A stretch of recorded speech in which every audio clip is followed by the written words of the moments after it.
there's a big conversation or like a repeated conversation that keeps popping up about who's gay in Hollywood. Definitely think Shannon Sharpe. And it's just like, you know, I've been around a lot of heterosexual men. Shannon Sharpe is always upset when somebody's saying that he's gay. Like, what's wrong? Even if you were or weren't gay, what's wrong with people labeling you gay? Like, is it that bad? Why does it hurt you? I think that's... Y'all, listen, Katt Williams been telling us for years this man got dirt on everybody. Like, not just gossip, I'm talking real receipts that'll end your whole career, you feel me? Most of us thought he was just running his mouth until Shannon Sharpe's phone went live, and bruh, we all saw some stuff we probably shouldn't have seen. What happened? Man, it didn't look like no sports interview, it looked personal, real personal.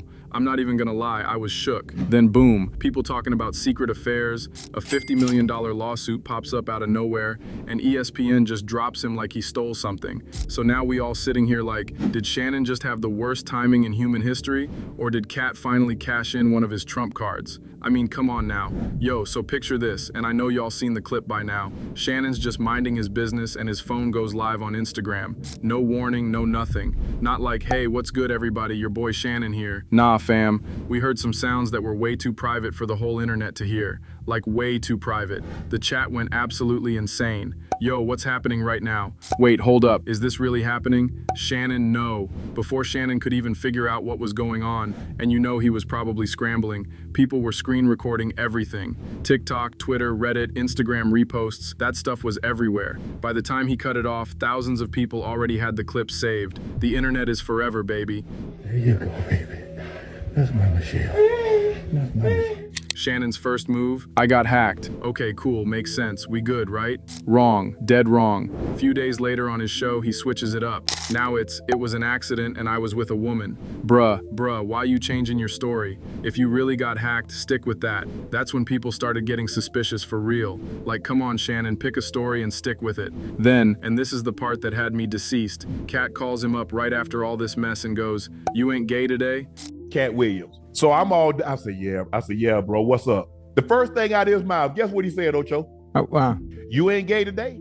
Short and sweet, but loaded with that Katt energy. That's exactly the type of messy comment Katt would drop just to watch the world burn. I was crying, laughing. Nah, but listen though, this wasn't no coincidence, y'all. Remember back in January, way back in January, when Katt was on Shannon's show? Man looked him dead in the eye and said, I got receipts for everything. I did. See, I got the receipts for everything I'm telling you. That's why I can say them so freely. Kid, I need another one. You here, get your number. Thank you, sir. Thank you. We were all laughing like that's just Katt being Katt with his wild stories and that look he gives people. But then 8 months later, Shannon's business is all over the internet. That receipts comment ain't seemed so random anymore, did it? People started Googling Katt Williams, Shannon Sharpe receipts like their life depended on it. Going back to that old interview looking for hints and clues like they was detectives. Was Katt trying to warn him? Was he setting him up?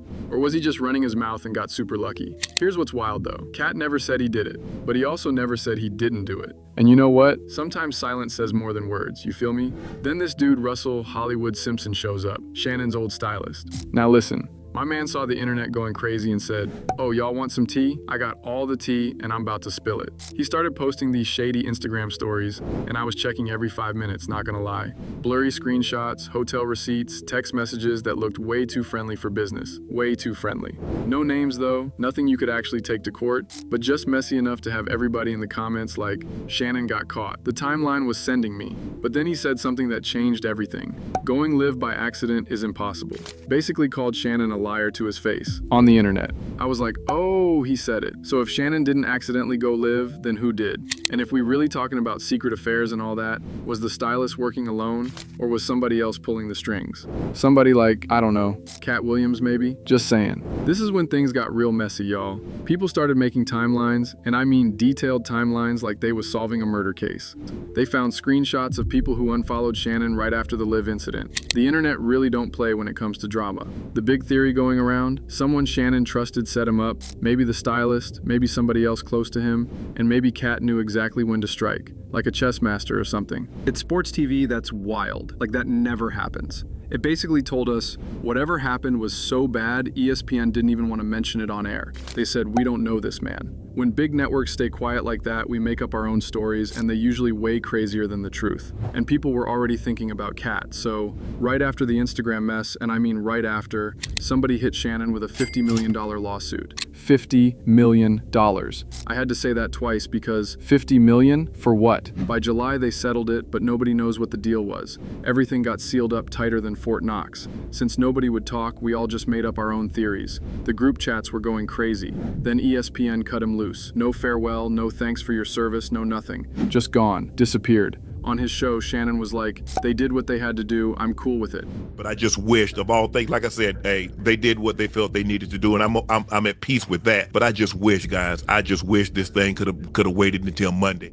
But listen, look at this timeline. Instagram drama, stylist posting shady stuff, $50 million lawsuit, ESPN firing. That's too perfect to be coincidence. People who've been following Katt knew this looked exactly like what he promised would happen. Like exactly. Here's where it gets spicy, y'all. Katt told us in January, I got receipts for everything. We laughed it off like, yeah, right, Katt, whatever you say. Then September hits, Shannon's private business is all over Twitter and TikTok, and right on cue, Katt calls with that, you ain't gay today line. That wasn't just trash talk, that was Katt reminding us he told us so. Like, I warned y'all. This is his whole thing. Collect the dirt, wait for the perfect moment, then drop just enough to let us know he was right all along. It's actually genius when you think about it. No lucky guesses, no accidents. When Katt says he got receipts, he means it. And this time he showed us he wasn't playing games. Shannon tried to play it cool, but the internet wasn't having it. We were not letting this slide. Kai Cenat roasted him. Next time, put your phone in the other room before you get busy, bro. Rick Ross was clowning his age. Old heads can't work phones. Thought you were just hitting record. The memes were everywhere. Everybody was laughing. ESPN stayed quiet, though. But here's the thing, and this is what got me. Nobody ever dropped the real smoking gun. No full video, no signed confessions, no receipts with names on them, just hints. Think about it. All we got was some weird Instagram audio, mysterious posts from a bitter stylist, a $50 million lawsuit that got buried, and ESPN quietly getting rid of Shannon. If that was Katt's master plan, it worked like a charm. But what if that was just the warm-up? What if he was just getting started? Looking at Katt now, he don't look like somebody who just used up his biggest weapon. He looks like somebody who's still got the nuclear option tucked away, waiting for the right moment. Maybe Shannon was just the test run, showing everybody in Hollywood that Katt ain't playing no games. Or maybe Shannon was just the homie Katt decided to sacrifice as a warning to everybody else. Like, this could be you next. And if this keeps happening, and I think it will, you won't see it coming. One day it's a random tweet, a comment on a podcast, somebody going live. Next day somebody's career is over, they getting fired, and we all talking about the latest drama while eating popcorn. So the real question ain't whether Katt got more dirt. We know he does. It's when he gonna use it. And whether the next time it's gonna be a little warning tap or the type of bomb that ends everything overnight. Drop your predictions in the comments. And remember, in Katt's world, you only safe until he decides you not. Y'all stay.